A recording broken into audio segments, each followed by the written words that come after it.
Happy Thursday, everybody. Welcome back to Apocalypse Movies and the Fandalorian Club as we cover the latest in the galaxy that is Star Wars television here on the channel. My name is Jake Flynn. I'm the host today, and I'm joined today by my fellow Fandos here on, is it Fandos? Fandalorian? Whatever. I don't care. Brian Avellino, Gio Ramos. How you guys doing? Good. Can't wait to talk about this episode of The Mandalorian. Ditto. Man, Star Wars, it feels like it's at an all-time high right now, honestly. Ooh, that's high praise. Wow. Honestly, I mean, this episode, we'll talk about it. Wow. Great to be here. Well, I mean, how are you gentlemen doing? That's what I really asked. Chilling. Just chilling. It's been a relatively normal week, and I probably just jinxed it. So let's knock on some wood. But yeah, chill for me. Yeah, good. I mean, it's my day off, just had a very relaxing day. Dutch Bros coffee. Trying to find a place in California to live. My goodness. I mean, Good luck. I don't know. I look at these landlords like Watto from Tatooine, it's just like they're trying to rip me off. And it's like, man, God. But, patience. When you really stop aggressively looking is when you're going to find one. Yeah. It always I'm works counting that on way. that. Because my God. The right one will come, Gio. The right one will come. Mr. Sarger, you are correct. Her universe sweater, Ahsoka, Jill got it for me for Christmas this past year. And I'm also wearing it because, shameless plug on my end, I'm talking Ahsoka and Mary Elizabeth Winstead after this on the Whiskey Jedi. So, boom! There you go. Star Wars doing? all the time, all night long here on the Berlin side of the household. All right, gentlemen, let's just get to this. I asked you a question. Oh, what'd you ask? How you doing? I'm hanging in there, man. Work has been kind of kicking my butt a little bit. It's just been very busy. But I took a mental health day tomorrow, so I took tomorrow off. So did I. Good. Yeah, I decided. Except mine is because the Pokemon game's out, and I just want to play it all day. No, I decided to take tomorrow off, and a buddy of mine might be coming over to help me with some house stuff as far as electrical goes. But just a day to take off on a Friday, kind of use some vacation hours. So, but yeah, I'm all right. I'm hanging in there. I'm hanging in there. But yeah, I say we just get right to this because we obviously have a lot to discuss. There's a lot of cool things to talk about with this episode. The Book of Boba Fett, episode 5, The Return of the Mandalorian, or The Mandalorian Returns, whichever way you put it in the episode. Directed by Bryce Dallas Howard. She is 3 out of 3 so far in seasons of Star Wars television. She has directed 1 for each season. 2 Mandos, 1 Book of Boba Fett. But all 3 have had one central character, and that is Din Djarin himself, the Mandalorian. Look, after last week's episode and the music, the beats, and obviously hearing the theme for Din, which I didn't catch. We talked about that. No clue until you guys said it. Yeah, so we expected to see Din in this episode. Now, what we didn't expect is that for it to be a completely focused episode on what he has been up to since the last time we saw him. We thought maybe the opening scene was a good introduction to get back into the world of Din and then kind of maybe get back into Boba Fett. Nope, it just kept going and it kept going and it kept going until the very end. Before we get into specifics, and we're going to go through it by beat today for the episode. I want to get your guys' quick reaction, instant thoughts on the episode because it is so different from what we've been getting from Boba Fett so far. Gio, why don't you start us off, man? What was your instant reaction to this? Because you did watch it today. You didn't watch it yesterday. Oh yeah, a couple hours ago. I tried to do that. So that way it's fresh. And this is really two stories in one episode. And I'll just start by saying it's surprising just how much the episode was focused on Din. I mean, I thought, and he does at some point meet up with some familiar characters, but I thought it would have been a little bit of him and Boba Fett. They dedicated the whole thing to him, which makes sense when you think about the title Return of the Mandalorian. It was so much fun. It was very nostalgic.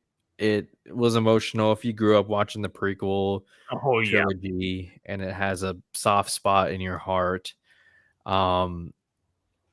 Just complete badass from start to finish. One of the best. Bryce Dallas Howard. Wow. Quickly remind me, what was the second one that she directed? Like what happened in that one? The Bo-Katan episode. Yeah.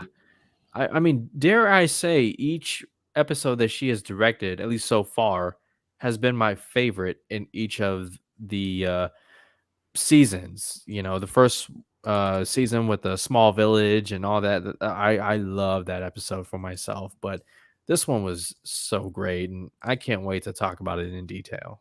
Brian, before I get to you, I wanted to just quickly say that, because I don't know if we'll touch on it, but Bryce Dallas Howard has arguably been given the episodes that are the boldest out of all the seasons so far.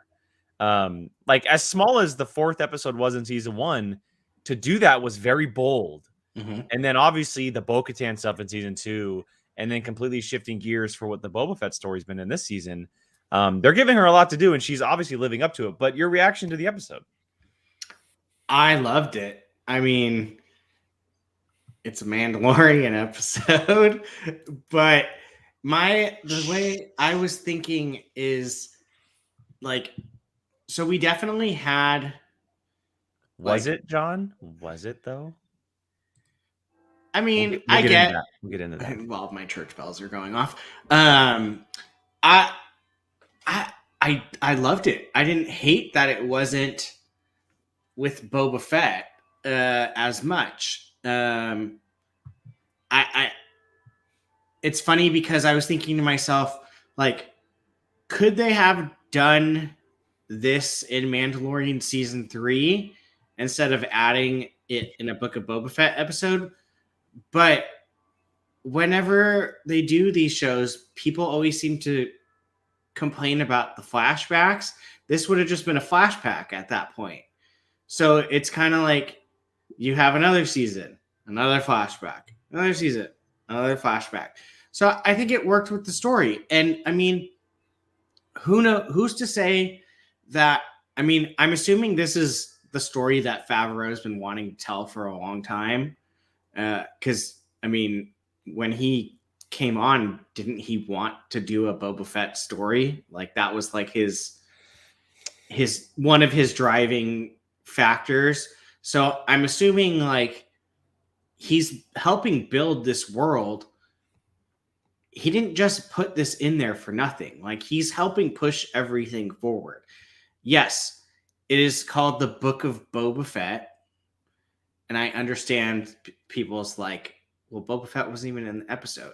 Okay, but it's going to push the story of Boba Fett. So for me, I loved it. I had no issues with it. It was phenomenal in every aspect.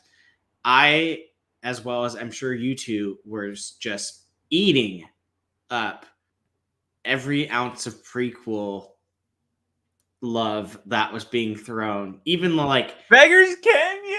Yeah, the teeniest, tiniest things. I was just like, oh, it made me feel like a little kid, like watching like these for the first time. Mm-hmm. It was really fun. I mean, they did so much new with so much old, and I think that was my favorite part about the whole thing. Yeah, the argument of like whether or not it should have been placed here is obviously a different opinion between everyone. I said it yesterday after I watched it, but I thought that it was absolutely necessary. Mhm. You could have obviously placed this in any spot you really wanted to. But these TV series, they're all connected, at least so far, right? And the ones that are set in this time period are all going to be connected. And as much as, we may not like that Boba wasn't in it, um, it's okay to have this one-off that is going to bring the story to a forefront. Because, like, what happens if in this episode after last week they say, "Hey, we can always buy muscle," and then all of a sudden Mando just pops up in this episode, and we're like, "Well, wait a second. The last time we saw him, he had the dark saber. He left Grogu. Like, what has he been doing?" Right? There would have been a giant gap of like questions for us to be asking and wanting answers to. And now with this, we now know what he's been doing. He went back to his old life, right? He went back to bounty hunting. That's something that he's really, really good at. It's something he really knows. He found the armor and that section of Mandos, but now knowing there's only a couple of them left after the episode 3 from season 1, and after they saved him. So it answers a lot of questions that we don't have to be answered in season 3.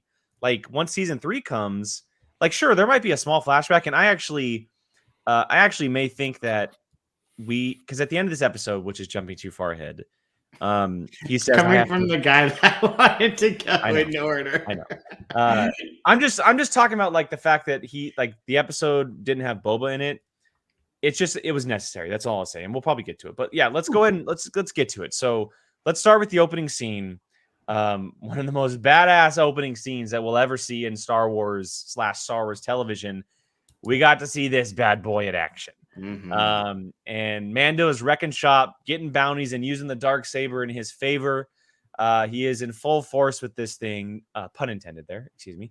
And he looks as badass as ever with it, and he is literally chopping people in half with the dark saber, which is dark, violent, something we've never really seen in Star Wars before.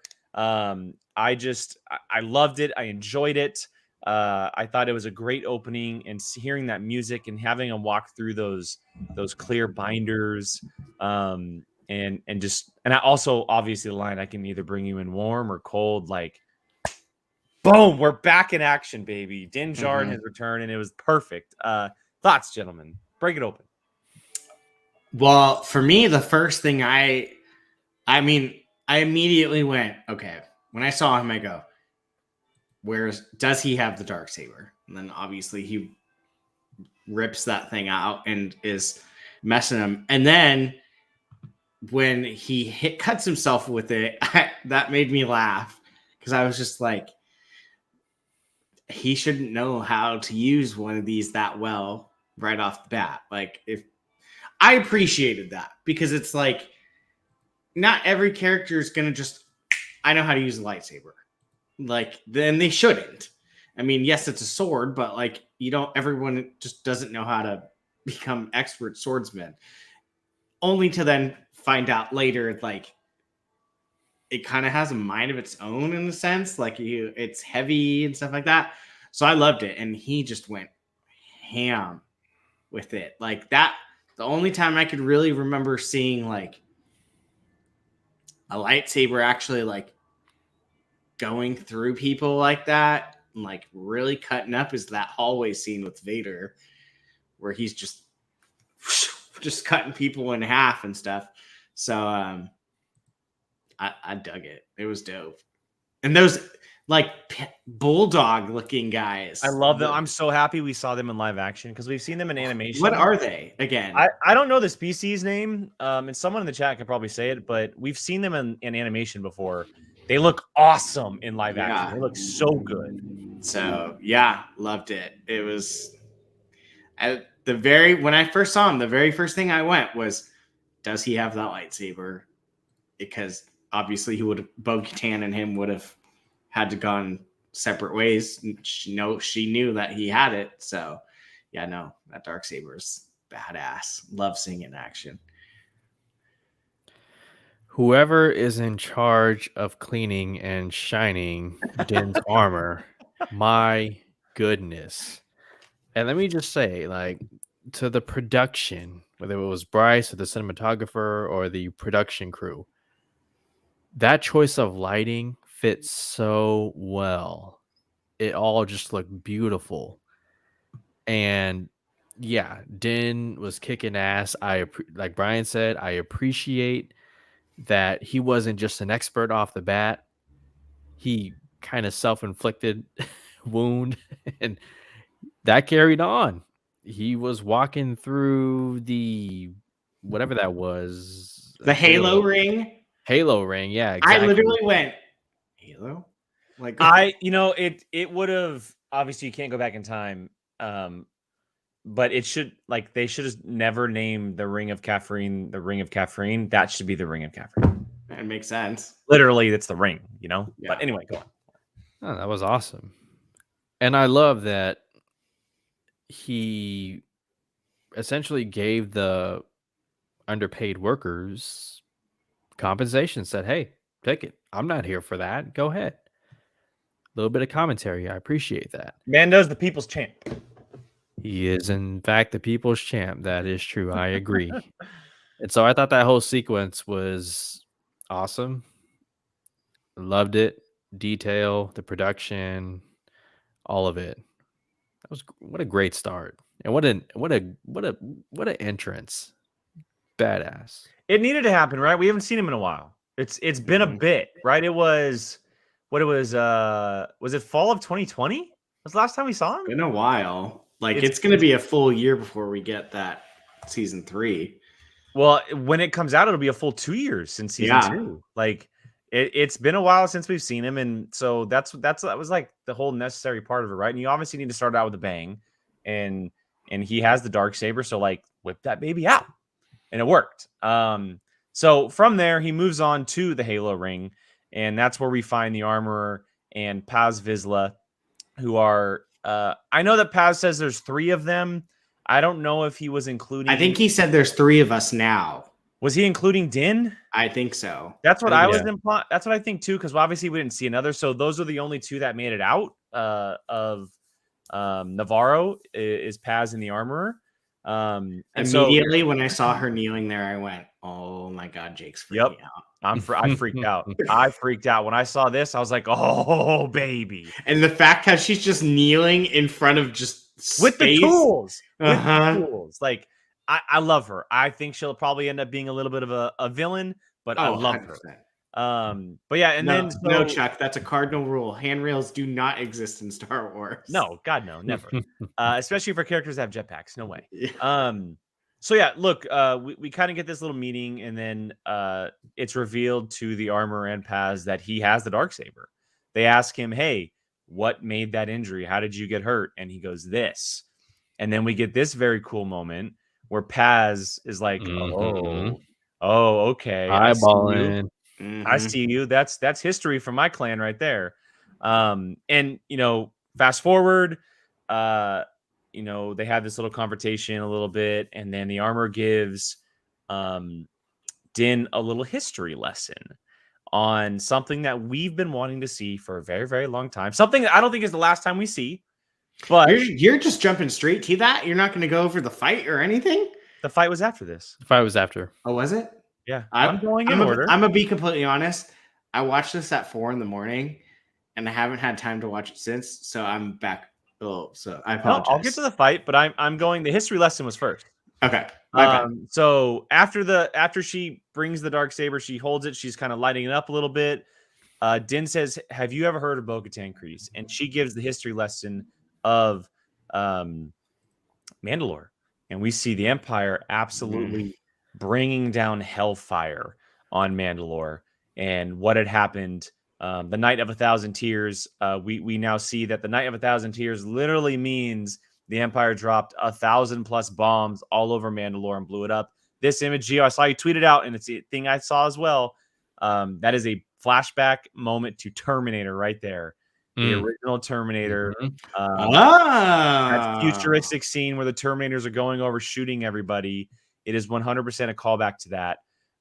But what a sequence! Like Interesting. beautifully shot, developed very quick sequences, obviously. But in the history lesson, it's learned that look, and we know this, and Gio doesn't because he's never seen Rebels.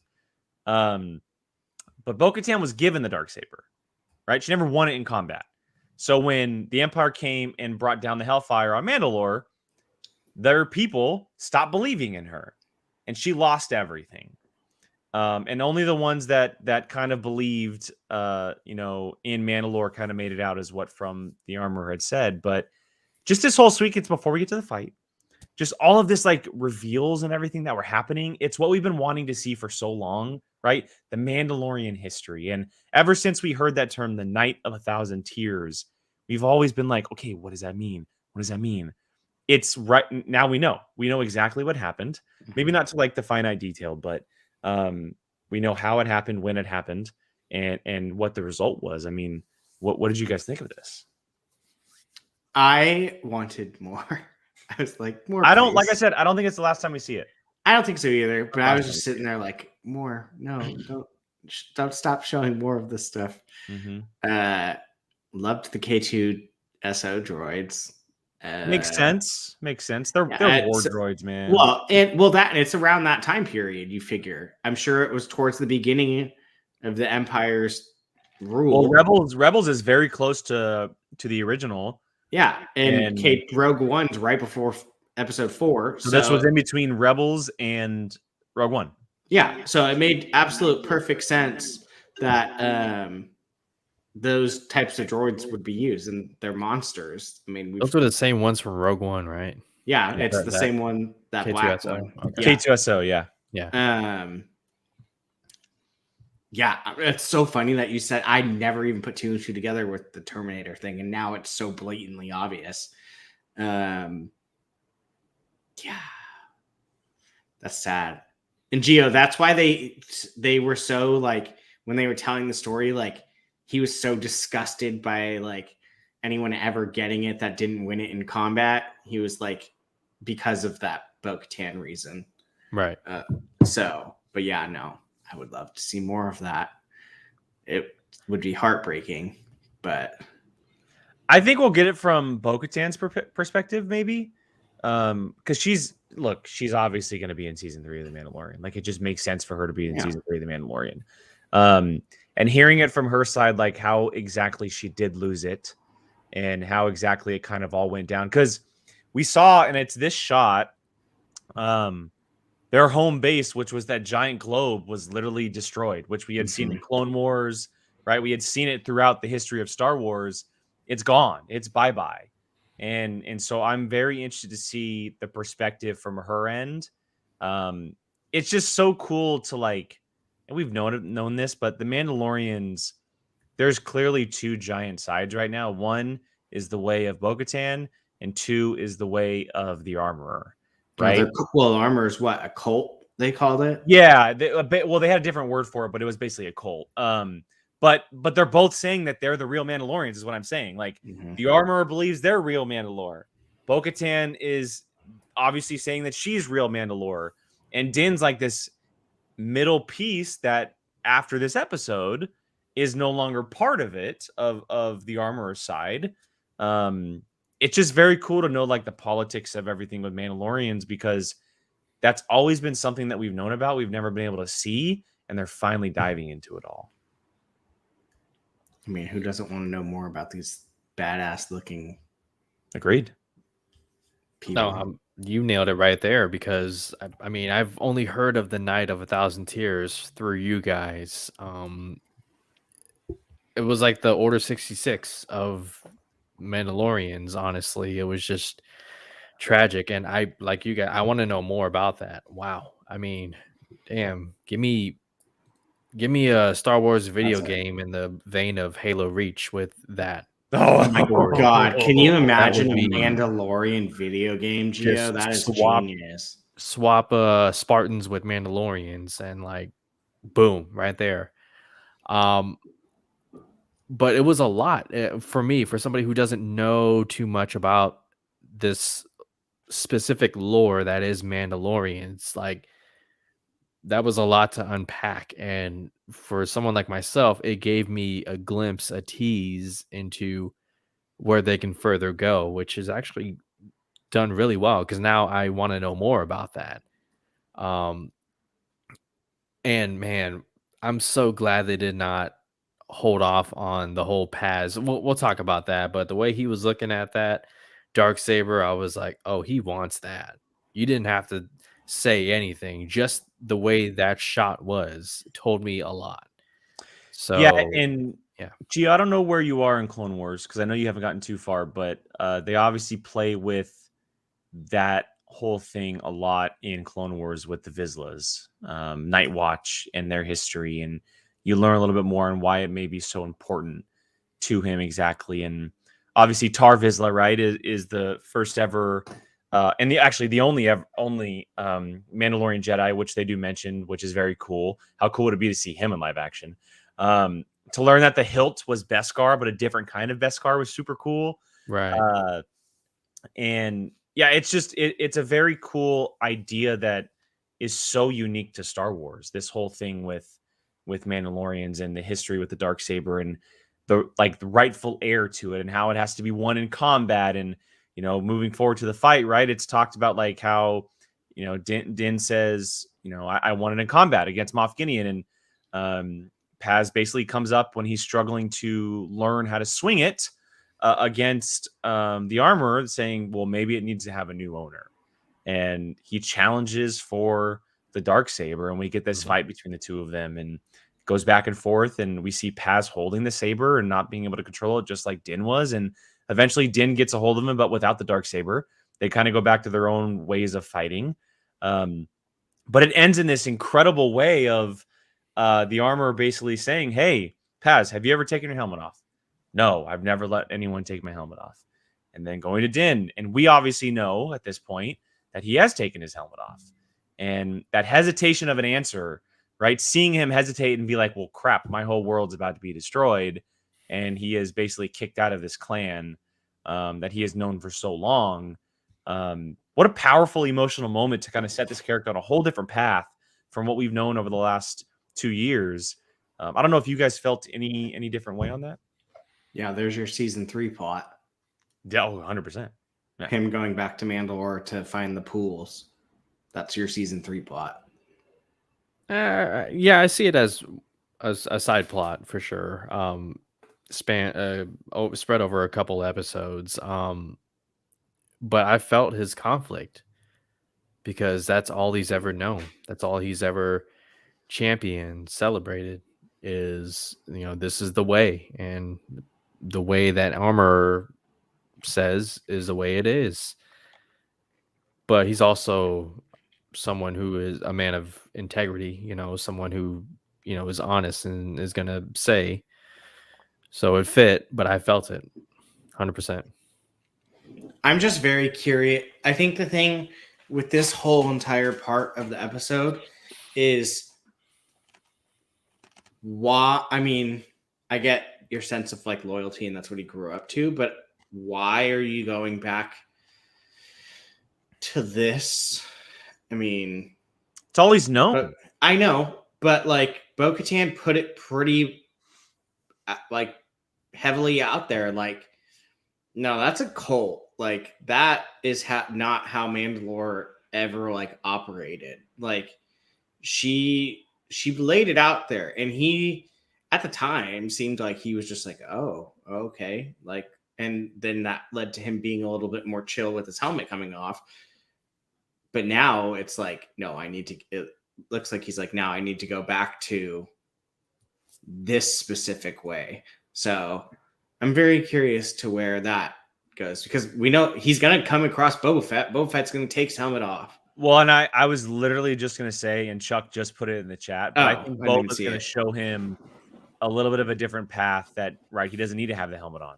Yeah. I think Boba's going to be a huge part of that, not just Bo-Katan. And obviously Bo-Katan's a huge part, but I think he trusts Boba a little bit more than Bo-Katan probably at this point.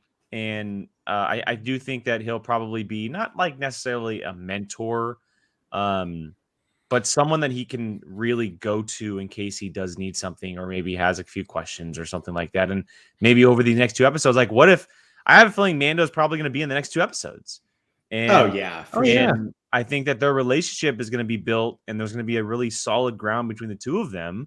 I mean, he already said he's going to do whatever he needs for free. Yeah, and so I think that Boba will probably be able to help him a little bit in understanding what Mandalore really is.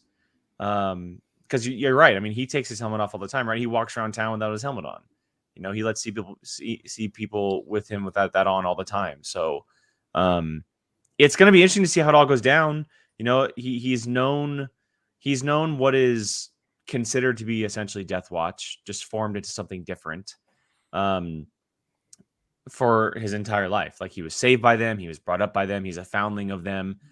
It's hard to let go of things like that. And I think going back to why this episode was fit in this season is for that exact reason, letting go of the past. That's something Boba's been doing this entire season, right? Moving forward and trying to find some new ground and new footings. And Mando in this episode unfortunately has to let go of the past.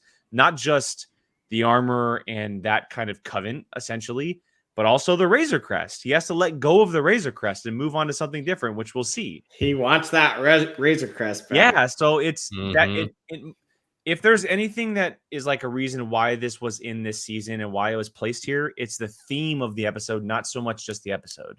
The theme of it all fits exactly with what's happening with Boba on the outside of Mando. They're going on this really similar path, and of course it has to do with hiring the bounty hunter and stuff like that. But their path is very similar right now, where they're both set in this standstill position where they have to really decide on where they're heading.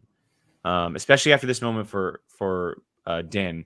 Before we move on to Tatooine, though, I did want to mention he specifically went to them, the armor, because, and I hated that he did this, but he melted down the spear that Ahsoka gave him. Din, how dare you? And he made chainmail for Grogu. Little chainmail for Grogu. Are you 100% though that it's chainmail? I think it's chainmail. I think it's going to be their story. I'm just not 100% sure on the actual item itself. Well, it is weird. Like, we don't know what's going to be in it, obviously, right? Yeah. But it would make sense for it to be chainmail, to like maybe like Never Forget Me. This is kind of where you really did come from for the first time.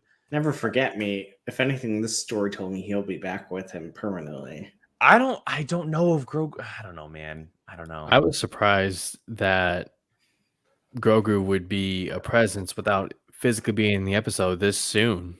I mean, it makes me wonder, the next episode, are we going to see Grogu? Because he says, I have to go visit a little friend. I have a thought. I think that part will be scrubbed over until Mando season 3. I do too. I think that they'll start season 3 with that adventure to going to see Grogu. Mm-hmm. They have 2 episodes. This next episode, there's no time to tell it.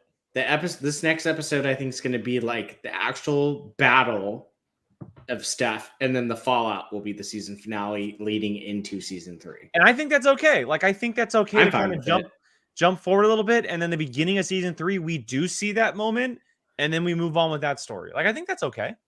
Yeah. Yeah, we'll see how it plays out. I don't think it would. I would be annoyed if they took an episode.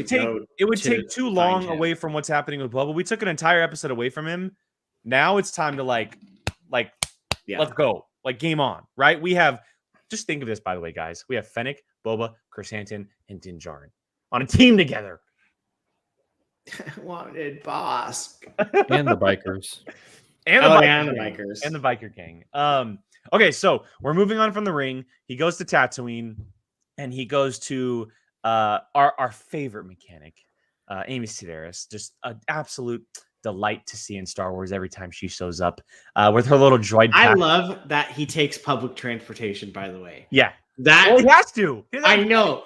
The fact that they just didn't immediately give him some ship, he's literally just getting on public transportation. sitting there, the annoying kid that looks at you All on the the weapons bus. he took off. To the droid that's on Star Tours. Star Tours droid. Yep. Well, he's not. I don't think he's there anymore. This he is is. like no, it's C3PO he's there now. inside the walkway. He's not actually on the ride anymore. Oh, I thought he wasn't there anymore, and he was in Oga's Cantina as the DJ. No, there's a different DJ.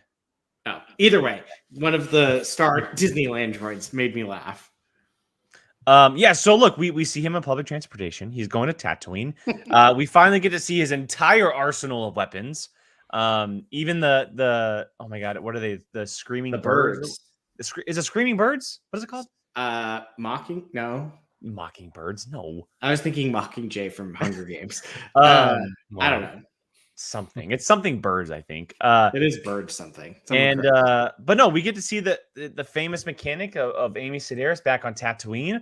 And then for us who recognize him, this little guy, BD, out of nowhere pops up. Gio, if you're wondering what the hell we're talking about, BD is from Jedi Fallen Order.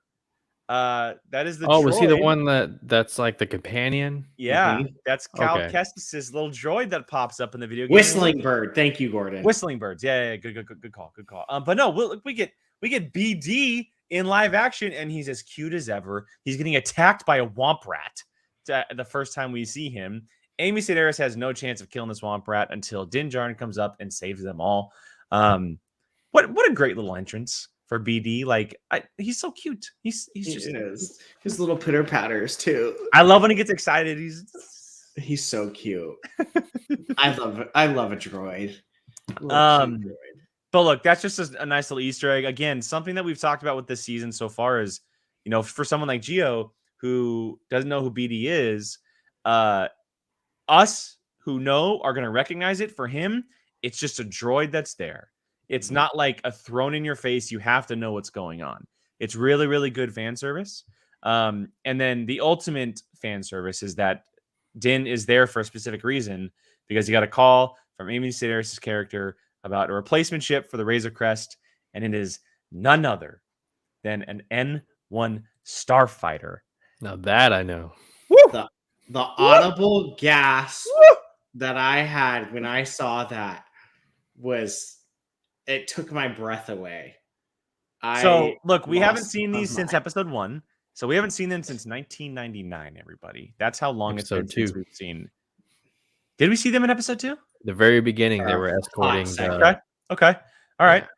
Fair enough. But yeah, so look, we get to see an N1 starfighter, and she's like, "This is your replacement. We're gonna soup this bad boy up. You're gonna be the fastest ship on the outer rim." And Din's like, "Bro, no. Like, no, this isn't for me. This isn't the Razor Crest. I need some room to roam and walk around. I need a toilet. Like, that's what I need on my ship." And she's like, we're gonna make this thing as badass as you can possibly be. So we get this cool like montage of them working on the ship together. And a cool thing that I haven't seen a lot of people talk about online, though, is that his open ability to now work a little bit more with droids. Remember, he hated droids. That's right. I completely forgot about that. He hated droids. And now he's like, he's okay to be around them and get their assistance after what IG-11 did for him at the end of season 1, right? He's grown a little bit more fonder in his specific friendship. I don't know about you guys, but I would absolutely love for BD to be Din's droid. Like, that would be I thought she was going to give it to him at the end. That would be badass. But no, like, what do we think about, like, just the moment of seeing the N1 starfighter before we get to the actual build and the test flight and everything? How did you feel? Like, was it a little bit of a shock to think, oh, wait, that ship doesn't make sense for Din for a bounty hunter? Or was there some other thought that crossed your mind? I mean, is it a good ship for a bounty hunter? I don't know. I mean, it's got I don't think so. And it's I don't fast. think. I mean, you're not going to be hauling people back. Do I give a SHIT that it is? No, because that's one of my favorite ships of valid point. It's valid because that's one of my favorite ships of all time, and that was when I grew up the coolest ship that ever came across the screen. I still have the toy sitting at my mom's house. It's so. You ain't gonna find any complaints from me. Absolutely brilliant. I love it. I mean, they just again they're respecting the past, even though it got a lot of hate. But you got to admit, when you see it, you're like, oh, awesome. I don't get why it's not a good ship for a bounty hunter. I mean, I think it's everything that you would want. It's fast. It would be probably hard to hit, easy to hide. Where are you gonna put the other body though? In the droid cockpit. There you go. I can't be the only one that thought that droid cockpit is the perfect size for Grogu. Yeah, You're same. not the only one. It literally, when I Yeah. saw the little bubble on the top, I was like, that's literally where Grogu's gonna sit. For Grogu. Yeah. Yeah, same thought. But I mean, so to answer your question, the reveal, awesome. For a second, I was like, "Is that a pod racer?" That's not a pod. That's what I thought, Gio. You like, nailed it. I thought there's she no was way. gonna somehow pull Anakin's pod racer out. And it would be like a then- nice little funny thing, like, Mhm. no, I'll You come back. nailed it. That's exactly what I thought, Gio. Yeah. Yep. hmm Love it. Give me that ship. I'm so stoked. Well- I love that they didn't even use yellow, like that chrome. Well, so there was actually a moment, I don't know if you guys caught it or if anybody watching caught it, but he was actually sanding the yellow off. Yeah. That's okay. He was grinding the yellow off because that's his thing, and this is the final product. I mean, just look how badass it so looks. Sweet. I love the guns on the front. It looks so Yeah. badass. Like I love the open propellers on the end. Like I like how you can see the engine on the inside. You like There's no that? panels. I just and it has like this giant motor head in the center, and it just looks It gives me awesome. muscle car vibes. 100%. It looks like Dom Toretto's. It looks like Dom Toretto's. Oh my god, it does. It even has Camaro that thing from in the the Fast and the very first Put Fast it and back Furious. up. Put it back up. It even has that thing in the middle, like Dom That's what I'm has in the saying. middle. It's the motorhead. The motorhead. Oh, Yeah, okay, yeah. whatever it's called. It literally looks like his car from the very first Fast and Furious.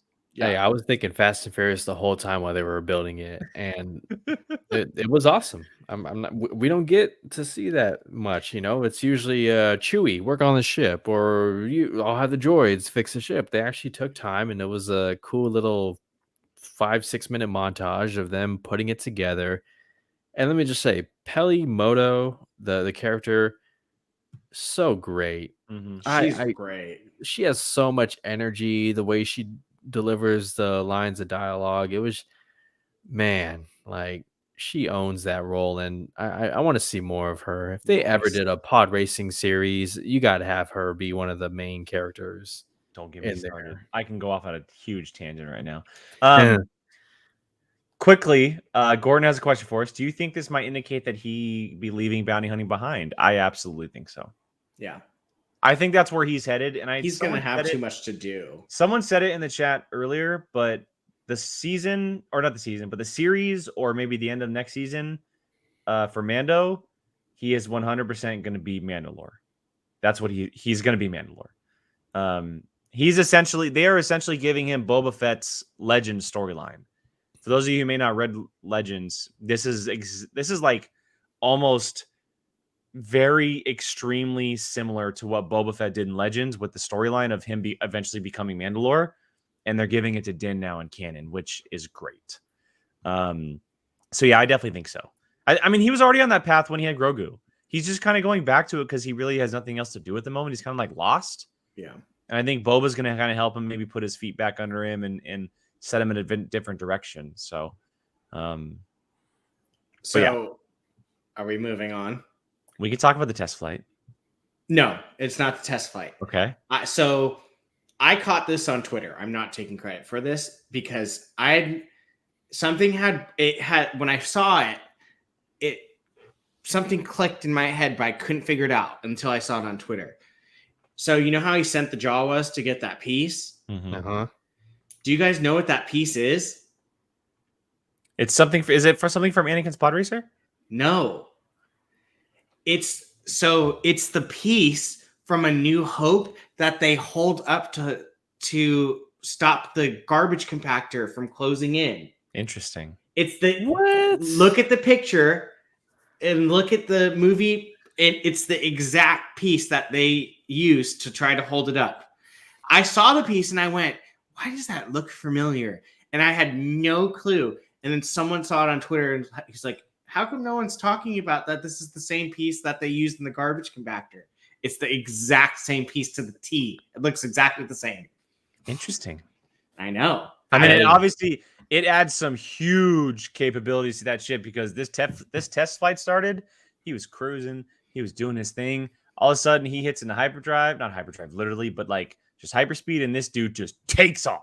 I wish I had a GIF of that moment where he full on just pushes the thing forward and he goes flying, and we get some very incredible shots of him inside the cockpit, flying around Tatooine, and then our little fanboy hearts were absolutely touched over the intercoms when we heard Beggar's Canyon, and then we saw moments like this. Oh, you did have that picture. Oh, wait. Or is that pod racing track? Is that the one that I put in there? I uploaded a better version. The literal pod racing track. The fence is still broken. That what Anakin flew in episode 1, he was flying the pod racing track. Like, are you kidding me? The fence is literally still broken from when Anakin smashed through it. Amazing. Amazing. It's just little details like that to nerds like us mean so much. Like, it's so fun finding those types of things. Like, because then it just brings out a whole like memory that hasn't been used in 20 years. I would have paid money to sit down and watch all of our first watches of this episode. I can only imagine like his squealing, freak out, Geo, like everything clicking when he sees it. Like, it was just brilliant how he's just flying through that thing. Yeah, if anything, it's those moments that elevate this episode to like a true Star Wars experience. Yeah, in my opinion. You know, we can watch episodes and applaud them and great and stuff like that, but this was an experience, in my opinion. And for me, the shot from the ground looking up of the damn N1 modified zooming by, wow, great. And then of course he takes it up to space, and is having fun with it. And then who shows up? It gets pulled over.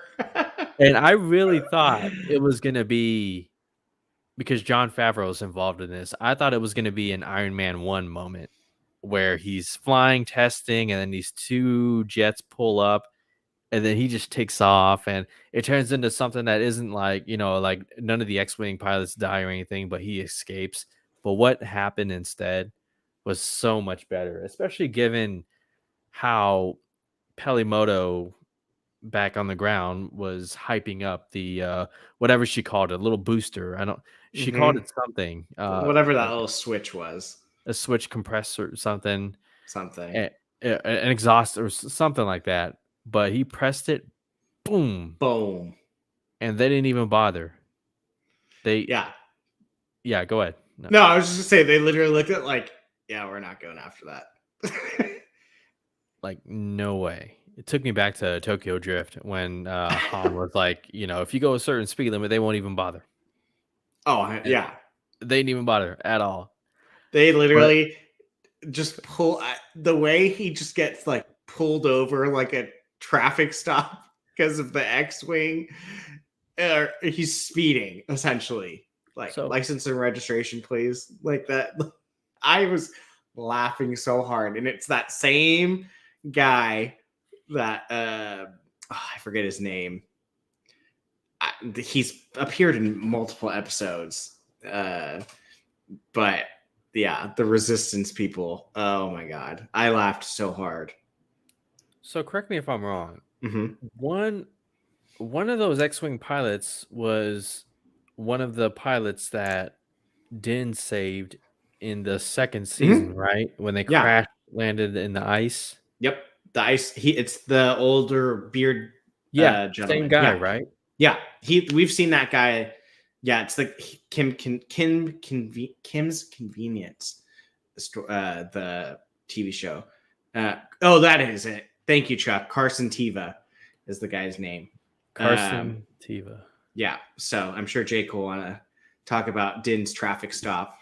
Sorry, go ahead, space. Guys. Sorry. No, we were just talking about Din's traffic stop in space. Yeah, dude. I love that he came back. It's like great opportunity that he can just be everywhere. Like it's just he's the guy for the Star Wars TV Space Patrol. Essentially, is what he is. And he literally got like pulled over, like license and registration, please, and just said, and took off. I also love that he goes, "Did you fly a Razor Crest by chance?" And Din's like, "F you, bye." Yeah. Great little moment. Just that's why I love these shows so much. Is just like those fun, playful little moments, right? We obviously get those in Star Wars, but it feels different on TV. And yeah, seeing him come back and pull Din over. I think Chuck said it earlier, but also seeing 2 X-Wings and an N1 souped up starfighter next to each other was like pretty surreal, right? Yeah. Like, because we've never seen it. Obviously, X-Wings were a little bit later date. N1 starfighters were very early on. It was very, very cool to kind of see them next to each other. And then Din hits. Those were definitely the ships of their series. Yes. Like, as a kid, those yellow N1s was the cool ship. I remember I had a Lego version of it. Yeah, I somehow bribed my parents into getting the real one. Yeah. So, and their little line at the end. You really want to go back to base and do all those reports? They're literally just space cops. It's true, man. That was a laugh out. Yeah, exactly. Yeah. Anybody who is in law enforcement or knows somebody like that's I did not know that. I did not know that. That's pretty cool. Interesting. Oh, same guy, huh? Very interesting. And then Chuck, unfortunately, that show's out the window. Yeah. Sad. I would not, if they I would have zero problem with him being the lead of a show. I agree. I think he'd be great. Get Bill Burr. Hell yeah. Yeah, I think he'd be great as the Ranger. I think it would be perfect. Yeah. So we were at the traffic stop. So then we head back. Right? Was that where we're headed? We're heading back to Tatooine. Mm-hmm. Yeah, he just light speeded off, or sub light speed. Excuse me. Yeah, he broke the sound barrier essentially, and a lot more in the sound barrier. But he gets back, and obviously Fennec's looking for him. She's there, and we get this cool little moment of, look, Boba needs your help. We need you. And Brian mentioned earlier, but he's doing it for free. He's like, no, I'm here to help for a friend. And he has that moment where he says, I just have to do something first. And the episode ends. And that's obviously heading into what we think could be a team up here very soon, if not on the next episode, and him working with Boba and Fennec and Chrysanthemum, and just an all around incredible episode. Like, it was so good to get back in line with Din Djarin, man. The Gio hit it on the head when he said this episode was Star Wars. Like, it gave you, and I'm not saying like everything else is too futuristic Star Wars. It's not our traditional. I'm just saying, like, it gave you that Star Wars feel, like where it hits you in the feels, and just for us specifically took you back to a time when things were simple and the coolest thing around was watching a Star Wars movie or putting it on and playing with your toys. The pod racers, the N1s. Oh my God, did we talk about this? What? That she sleeps with Jawas? No. Hey. They're furry, I guess. Who am I to judge what true love is? I know, right? I love that she speaks it too. There. When she was speaking Jawa, I was dying. Oh my God. I literally had to do like, is her mouth moving? She's the one that's speaking like the Jawa noise. John has a great point here. Great point. That Not is a lot true. of options. Not a lot of options. Would you Yeah. rather go with the Java or scum of the earth? You never know. Okay, we did star one comment here. If I can get my mouse to work here. I want to go back to this. This is from EMB Mall. Hello. Do you think the reason they're being so careless with Book of Boba Fett season and is because Mando will get his title back and Boba becomes a Mandalorian and he gets to be in Mandalorian season 3? I mean, it's definitely possible. I wouldn't say they're being careless either. No, I don't think they're being careless. There's either. a rhyme and reason for everything that they're Dave doing. Filoni and John Favreau. Yeah, I mean, I think the next 2 episodes are really going to help the first 4 come together a lot better. I do too. I think also for me, I don't know how other people feel, but I really loved getting this episode because it lit my spark again for Mando. Like 2 years is a long time for a show. Like, and especially a very popular show. 2 years is a very long time. So like, I definitely was like this with like Mando, like it left my mind. Like I knew it was there. I'm totally excited to come back, but it wasn't like I was like itching for it. I'm itching for it now because it was just so good. So I liked it. I loved that it was in the middle of it. It worked for me. I didn't have a problem with it at all. I agree. Same world, same time. You have them right there. Same creators, writers, directors. I have no problem with it at all. Well, and we also have to remember is that, and I don't know if this is still the plan, but 2 years ago, we were told that Book of Boba Fett, Mandalorian, at the time, Rangers of the Republic, and Ahsoka, they were all going to collide into one like event, right? Mm-hmm. Like they were all going to be basically the same story-ish that kind of comes together, like what they do with the MCU and other stuff. And whether or not it's still the same plan, if you are doing that, it's okay to do character episodes like this because that character's still involved in the story, right? Or maybe Boba shows up in a Mandalorian episode where it's just about him, or Bo-Katan or something, right? It's if it's gonna connect, you have to keep all of these characters in the back of our mind. We can't just do, okay, this character gets a season, this character gets a season, right? Like, I'm just using an example, but the MCU, right? Phase 1.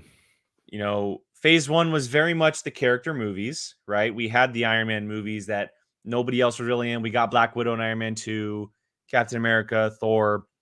But then once everything really started to come together, remember in Thor 2, we had that little quick cameo of Loki turning into Captain America. We had Iron Man 3 where some other characters might have popped up through a voice. Like, there's just certain stuff that you need to do to make sure you're keeping everyone in mind.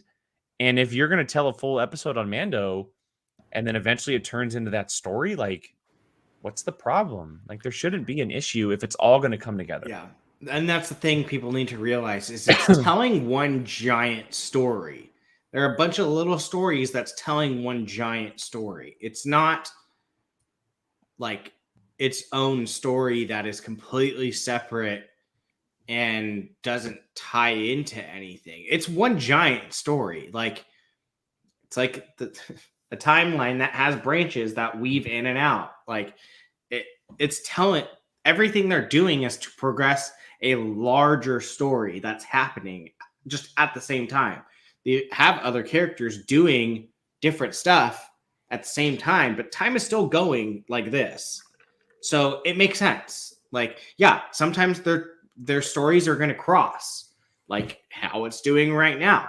But either way, they're not going to always be together. So these things are happening consecutively.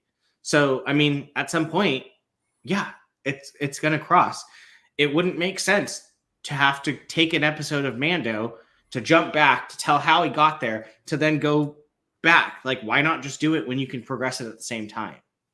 I mean, they probably planned that out. Like, hey, we really are going to do 6 episodes of Book of Boba Fett, but we're going to do 7 because 7 is a weird number. So Now we know why. Exactly, right? You usually hear 6, 8, 10, 12. Like those are usually the main numbers. Like an odd number tends to be weird. You probably really honestly have 6 episodes of Boba Fett, 1 episode of Mando. And it makes sense. No, I completely agree with you both. It's studios are realizing now that you can do more with these characters. And if you continue doing the same formula of solo series or movie, solo series or movie, solo series or movie, and then event thing, audiences are going to get tired of it. They want to see their characters interact. And even if it was just for a little moment, seeing Fennec and Din. So I like I said, I don't think it's any problem. I think this is all because of what, and I give credit to the MCU Phase 1 and what they were able to establish and then open the universe. And now audiences are accustomed to seeing an open universe. They don't need to go back to the Phase 1s of Star Wars or DC or whatnot, in my opinion. So I think it works great. All right, gentlemen. Well, any final thoughts on this episode overall, and as we head into the final 2 episodes of the Book of Boba Fett? Filoni's episode's next. It is next. So, do you think because Filoni's directing, there's going to be a major character addition? I think there's going to be a major character addition. I don't know if it's going to be a major character addition, but I think you're going to get some good story and coming out of this. Sorry for my church bells. You're gonna get some story coming out of this one. Probably, I'm almost willing to bet if we want that like Camino flashback stuff, it's coming here. Like the actual meat story, because who tells the stories the best? Him.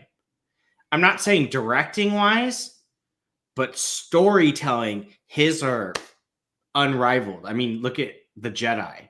Like, that had lore. And he dropped a bomb on that last one when my guy's name got dropped, which you can't see him. Thrawn's. So, I don't know if you're going to get a character, but you're going to get some story and maybe a name drop. I really hope we see someone really cool. I think I will lose my ever-loving mind if I hear his name again. Four is my favorite number of all time. 4 is a good number, but I think 5 bounty hunters is like right where it's at. Yeah, we already had 5 villains. You're going up against a syndicate. You need 5. You need 5. Bosk. I would be so game for Bosk. I would be so game for Bosk. If I will scream my head off if I see that yellow suit, and then all of a sudden it'd be so dope. It'd be so dope. Lose my mind. Yeah, it'd be badass. It'd be like have the Transoceans. Hey, we hired him to come help you. I will flip my shit. Or maybe while Fennec is recruiting Din, Boba goes and gets Bosk. So it's possible. Me, anyone. But I also wouldn't mind seeing. I mean, he's not really bounty hunter though. But Cobb Vanth, I keep waiting for his ass. Well, he doesn't have the armor. I know. I know. So that's what can he do right now? He would just show up in a cowboy hat with spurs. Exactly. I know exactly. Hey, no different than Danny Trejo giving a machete. Oh, they have Danny Trejo and a Rancor. Oh, that's right. Danny Trejo. They got Danny Trejo. Vapion, if Zuckus showed up, Zach Burkett would implode. So, who's calling you? Gabby. Yeah. I don't care. I'm excited for now someone's calling you again. Sorry. I don't care. It's Filoni's episode. I'm very curious to see what happens. I agree. Filoni's going to deliver. He's going to. I hope so. All right, everybody. Well, that's going to wrap up the Fandalorian Club today. An incredible episode in this season so far. Obviously, Chuck, I'm fine with Dengar too. Sorry. Very obvious different episode from what we've gotten so far. but it's leading into something that's going to be happening. Obviously, it was a necessary episode to kind of catch up with Din and tie him into everything that's happening now. So we'll be back next Thursday, 5 o'clock Pacific, right here to talk episode 6. Give Bryce Dallas Howard a show. Yeah, seriously. Give her Solo. give her a Bo-Katan show. No, give her Solo. Well, yeah, give her the Solo sequel to finish what her dad started. So yeah, I'm Jake. That is Brian. That is Gio. We are the Fandalorian Club. We are live on Thursdays at 5 o'clock. Also, Apocalypse Now is live on Tuesdays at 7 o'clock Pacific if you want to talk everything movies with us here on the channel. But yeah, leave us a comment with your thoughts on everything Book of Boba Fett so far. Make sure you hit that subscribe button. Of course, that like button as well so we can get seen. Everyone in the chat, thank you so much. We appreciate you all. Have a great rest of your evening. We'll catch you guys next time.